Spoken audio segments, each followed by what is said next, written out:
السلام علیکم۔ آج ہم بات کریں گے سنگھاڑا کن لوگوں کو نہیں کھانا چاہیے۔ سنگھاڑا کھانے کے حیران کن فوائد۔ سنگھاڑا، جسے انگلش میں واٹر چیسٹنٹ بھی کہا جاتا ہے، اسے غریبوں کا میوہ کہا جاتا ہے۔ یہ رنگ کے کالے ہوتے ہیں اور سردیوں کا موسم شروع ہوتے ہی آپ کو ریہڑیوں پر عام بکتے نظر آتے ہیں۔ دیکھنے میں یہ بالکل بھی خوبصورت نہیں ہوتے، لیکن ایک دفعہ اگر آپ انہیں کھا لیتے ہیں تو آپ کو سرور آتا ہے اور آپ دوبارہ انہیں کھائے بنا نہیں رہ پاتے۔ اس ویڈیو میں نہ صرف سنگھاڑا استعمال کرنے کے زبردست فائدے بتاؤں گا، بلکہ کھانے کا ٹھیک طریقہ بھی بتاؤں گا، اور کن لوگوں کو سنگھاڑے نہیں کھانے چاہیے اس کے بارے میں بھی آپ کو بتاؤں گا۔ لیکن ویڈیو میں آگے بڑھنے سے پہلے حافظ باسط وظائف اینڈ ٹپس کو سبسکرائب کر کے بیل آئیکن کے بٹن کو دبا دیں۔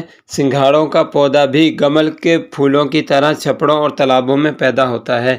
جب تک سنگھاڑے ٹھیک طرح سے پکے نہیں ہوتے ان کا رنگ سبز ہوتا ہے، لیکن جب پوری طرح سے پک جاتے ہیں تو ان کا رنگ سیاہی مائل ہو جاتا ہے۔ تازہ سنگھاڑوں کا مزاج سرد تر، جبکہ خشک سنگھاڑوں کا مزاج سرد خشک ہوتا ہے۔ سنگھاڑوں کے اندر بہت قیمتی نیوٹرینز موجود ہوتے ہیں جن کی زیادہ تر لوگوں کی باڈی میں کمی رہتی ہے۔ ان کے اندر zinc, calcium, iodine, potassium, magnesium, vitamin B6 اور پروٹین بھی موجود ہوتا ہے۔ سنگھاڑا طاقت کا خزانہ ہے۔ انہیں استعمال کرنے سے جسمانی، اعصابی اور دماغی کمزوری کا جڑ سے خاتمہ ہو جاتا ہے۔ اگر آپ کو سستی اور تھکاوٹ کے مسائل رہتے ہیں تو سنگھاڑوں کا استعمال کرنا شروع کر دیں۔ سنگھاڑے مسلسل 10 دن استعمال کرنے سے ہر قسم کی جسمانی کمزوری ختم ہو جائے گی۔ ان میں بالکل بھی چربی موجود نہیں ہوتی۔ انہیں استعمال کرنے سے جسم میں موجود بیڈ کولیسٹرول کے لیول میں تیزی سے کمی آتی ہے۔ خون میں موجود چربی کے چھوٹے چھوٹے پارٹیکل تیزی سے کم ہوتے ہیں۔ یہ آپ کے دل کو طاقت دیتے ہیں۔ ان کا استعمال ہارمونل ان بیلنس کو بیلنس میں لاتا ہے۔ سنگھاڑوں کا استعمال مردوں اور عورتوں دونوں کے لیے بہت مفید ہے۔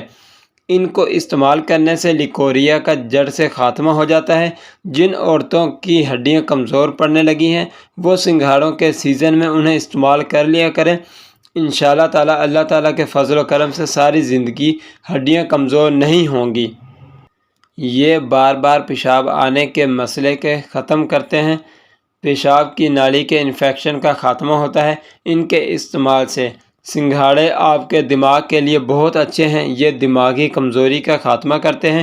دماغی کمزوری جو کہ کند پن کی مین وجہ بنتی ہے، ان کو استعمال کرنے سے دماغ کو طاقت ملتی ہے۔ یہ آپ کے دماغ کو سکون دیتے ہیں اور سنگھاڑے نیند آور بھی ہیں۔ یہ آپ کے معدے میں پیدا ہونے والے بیجا تیزابیت کو ختم کرتے ہیں جو کہ بہت سی بڑی بیماریوں کی وجہ بنتی ہیں۔ یہ کیلشیم سے بھرپور ہوتے ہیں، اس لیے انہیں استعمال کرنے سے ہڈیاں اور دانت مضبوط ہوتے ہیں۔ گردوں نے جو ایکسٹرا واٹر ہولڈ کر رکھا ہوتا ہے اسے ذرائع آؤٹ کرتے ہیں اور آپ کے گردوں کو طاقت دیتے ہیں۔ سنگھاڑے آپ کے امیونٹی سسٹم کو بھی بوسٹ کرتے ہیں کیونکہ ان میں طاقتور اینٹی آکسیڈنٹ پائے جاتے ہیں۔ ان کے اندر طاقتور اینٹی کینسر پراپرٹیز موجود ہوتی ہیں۔ سنگھاڑوں کو ویسے تو بھون کر بھی کھایا جاتا ہے، لیکن انہیں پکانے کا سب سے بیسٹ طریقہ سٹیم کرنا۔ انہیں آپ ویسے بھی کھا سکتے ہیں اور سلاد میں بھی استعمال کیا جا سکتا ہے۔ ایک دفعہ اگر آپ نے سنگھاڑوں کا استعمال کر لیا تو یقین مانیں دوبارہ انہیں کھائے بنا نہیں رہ پائیں گے۔ ایک وقت میں زیادہ سے زیادہ 10 سے 12 سنگھاڑے ہی کھانے چاہیے۔ اسی کے ساتھ میں اجازت چاہتا ہوں۔ نیکسٹ ویڈیو تک کے لیے اللہ حافظ۔